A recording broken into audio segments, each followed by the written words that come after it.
আসসালামু আলাইকুম। আজকে বেশ কিছু কাটিং নিয়ে বসলাম সাকুলেন্টের চারা করার জন্য। আমার হাতে দেখতেই পাচ্ছেন, এটা একটা গোল্ডেন সিডামের কাটিং, এটা একটা স্ট্রি পিলার কাটিং, এটা কয়েন্ট প্ল্যান্ট।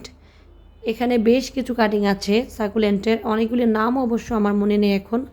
তো আমি কিভাবে সাকুলেন্টের কাটিং থেকে চারা তৈরি করি সেটাই শেয়ার করব। আমার হাতে দেখতে পাচ্ছেন, এটা একটা মোটা লাল দানার বালু। এগুলি হচ্ছে মোটা লাল দানার বালু। এখানে কোনো রকম মাটি নেই। এই তো ওয়ান টাইম গ্লাস নিয়ে নিলাম।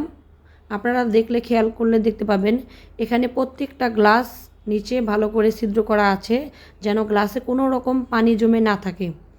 তো আমি গ্লাসে পর্যাপ্ত পরিমাণ বালি নিয়ে নিলাম। তারপরে গ্লাসের ঠিক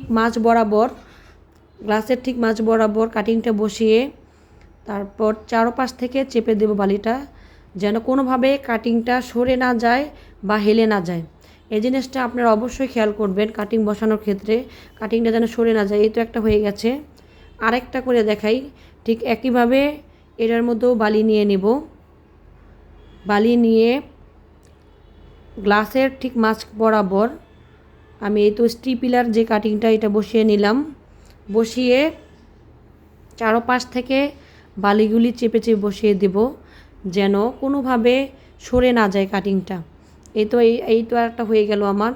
তো আরেকটা বসাতে থাকি, আপনাদের সাথে একটা কথা শেয়ার করি। সেটা হচ্ছে সাকুলেন্ট অবশ্য সুস্থ রাখার জন্য নিখুঁত ড্রেনেজ বা পানি নিষ্কাশন ব্যবস্থা অবশ্যই জরুরি। কারণ পাত্রে সামান্য পানি জমে থাকলে শেকড় পচে যায়। এই জিনিসটা আপনারা অবশ্যই খেয়াল করবেন, যেন কোনোভাবে পানি জমে না থাকে। এই তো কথা বলতে বলতে আরেকটা কাটিং বসানো হয়ে গেছে। এটা একটা কয়েন্ট প্ল্যান্টের কাটিং। তো আপনাদের ভিডিওটা যার যার ভালো লাগছে সবাই অবশ্যই লাইক করবেন এবং সবাই ভালো থাকবেন। আল্লাহ হাফেজ।